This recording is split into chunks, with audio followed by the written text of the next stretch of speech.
بعض الناس جدا ان ما تيجي تبدا دايت بيبقى عندها زي مناعه في الاسره. يعني ازاي مناعه في الاسره؟ يعني هتلاقي بعض الاسره تقول متنمرين عليه، بيدوا له كلام، يا عم انت مش هتخسي اصلا، انت شكلك اصلا كده عم بعجر، انت شكلك وحش.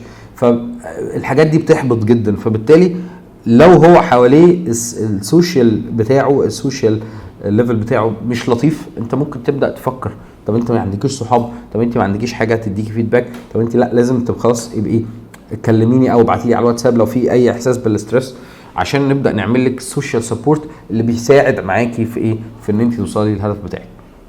طيب هنبدا نفهم بقى مع بعض هو ازاي اصلا ناكل بشكل صحي. فاول حاجه عايزين نفهمها بعض المصطلحات اللي متخصصه اكتر في كميات الاكل ونوعيات الاكل والفيتامينز والكلام ده كله. طب اول حاجه في مصطلح اسمه الدي ار اي. يعني انت لو حضرتك ماسك علبه اكل فبيبقى مكتوب اكوردنج تو من ورا كده في الحاجه اسمها النيوتريشن ليبل، او اللي هو المربع ده اللي بيبقى مكتوب فيه الحاجات دي فيها قد ايه اكل او كارب او فات او بروتين او الكلام ده. هتلاقي مكتوب فيه ايتم اسمه دي ار اي. دي ار اي دي يعني ايه؟ ديلي ريكومندد انتيك. ديلي ريكومندد انتيك دي حاجه بتفصل انا المفروض اكل من كل عنصر غذائي قد ايه، بحيث ما يحصليش مشاكل صحيه من النقصان او من الزياده.